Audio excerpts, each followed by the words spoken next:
Hello viewers, welcome back to my channel. আজ আমি আপনাদের মাঝে নিয়ে আসলাম খুবই মজাদার একটি রেসিপি, যা আপনারা বিকালে খেতে পারেন। এই রেসিপিটা খুব সহজেই আপনারা বাসায় তৈরি করতে পারবেন।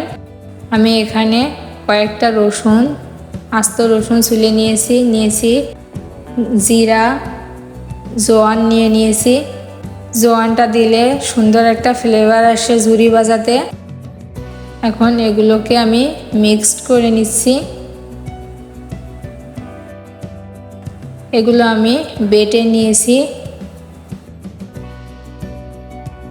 এখন সামান্য পরিমাণে পানি দিয়ে দিলাম মিশ্রণটির ভিতরে। যে পানি দিয়েছি, এখন আমি সেঁকে নেব। যে আমি ছাঁকনি দিয়ে মিশ্রণটা সেঁকে নিচ্ছি।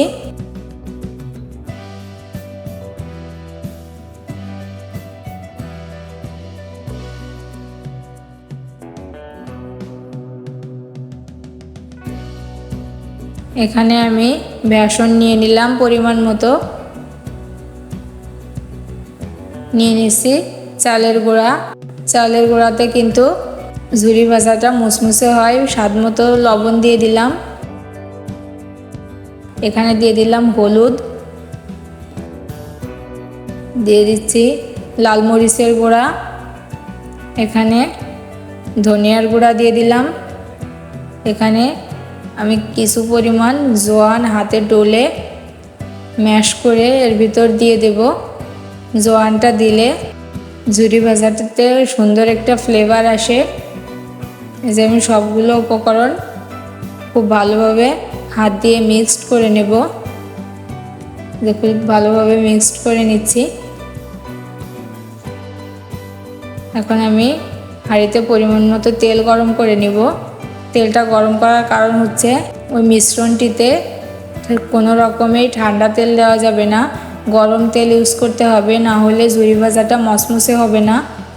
এখন আমি সবগুলো উপকরণ চামচ দিয়ে নাড়াচাড়া করে নিচ্ছি। যেহেতু গরম তেল এখন ঠান্ডা হয়ে গেছে, আমি হাত দিয়ে খুব ভালোভাবে মেখে নিব। এই যে হাতে যখন এই যে মুঠ বেঁধে যাবে, তখনই আমি পানি দিয়ে দেব মিশ্রণটিতে। এই যে আগে থেকে সেঁকে নেওয়া সেই পানিটা আমি ইউজ করছি, মশলার পানি। এই যে আমি একেবারে পানি ইউজ করব না, তাহলে ব্যাটারটা পাতলা হয়ে যেতে পারে। আমি অল্প অল্প করে পানি দিব। এই যে আমি পানি দিয়ে মেখে নিচ্ছি। এখনও কিন্তু আর একটু পানি লাগবে, আমি আর একটু পানি দিয়ে নিলাম। ব্যাটারটা পারফেক্টলি তৈরি হওয়ার জন্য আমি আরেকটু পানি দিয়ে হাত দিয়ে ভালোভাবে মেখে নিচ্ছি। এই যে দেখুন আমার ব্যাটারটা কিন্তু তৈরি হয়ে গেছে। আপনারা খেয়াল করলে বুঝতে পারবেন যে ব্যাটারটা কেমন হবে। এই যে আমি হাত দিয়ে দেখিয়ে দিচ্ছি, খুব বেশি ঘন না আবার পাতলাও না। আমি এখানে একটা প্লাস্টিকের টব নিয়েছি। টবটা আমি মাঝখান থেকে কেটে নিব, আর মুখের সাইডে আমি কয়েকটা ছিদ্র করে নিব। একটা পলিথিনের ব্যাগ নিয়ে নিলাম। পলিথিনের ব্যাগের এক মাথা থেকে আমি সামান্য পরিমাণে কেটে নেব এবং টপটা আমি সে মাথার ভিতরে ঢুকিয়ে দিব। যে আমি আস্তে করে খুব ভালোভাবে সেট করে নিয়েছি। এই পলিথিনের ব্যাগের ভিতরে আমি এখন ব্যাটারটা দিয়ে নিব। এই যে আমি ব্যাটারটা পলিথিনের ব্যাগের ভিতরে ঢুকিয়ে নিয়েছি। এই যে আপনারা দেখলে বুঝতে পারবেন। এখন সেই একই তেলটা গরম হতে হবে অবশ্যই। পছন্দ মতো শেপ দিয়ে দিচ্ছি ঝুরি ভাজার। যে এভাবে কিন্তু আমি ঝুরি ভাজাটা তৈরি করে নিচ্ছি। আপনারা যে কোনো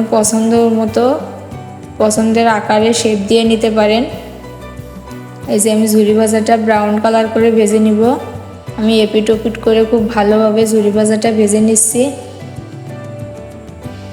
এই যে ব্রাউন কালার করে আমি ভেজে নেব ঝুরি ভাজাটা।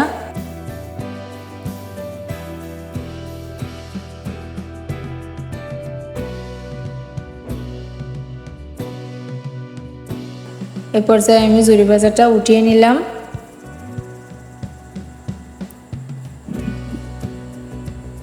এখন আমি সার্ভ করে দেখিয়ে দিচ্ছি। দেখুন আমার ঝুরি ভাজাটা দেখতে কত সুন্দর হয়েছে, খেতেও কিন্তু অনেক মজাদার ছিল, খুবই মুসমুসে ছিল। আমি একটা ভেঙে দেখিয়ে দিচ্ছি কেমন মুসমুসে হয়েছে ঝুরি ভাজাটা।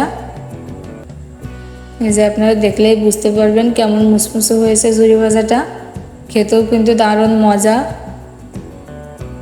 তো এরকম নতুন নতুন ভিডিও পেতে প্লিজ আমার চ্যানেলটি সাবস্ক্রাইব করে দিবেন। নতুন নতুন ভিডিও পেতে আমার চ্যানেলে ঘুরে আসতে পারেন, কমেন্টে জানাতে পারেন আমার ভিডিওগুলো কেমন হয়। আপনাদের যদি পছন্দের কোনো ভিডিও থাকে তাও জানাতে পারেন।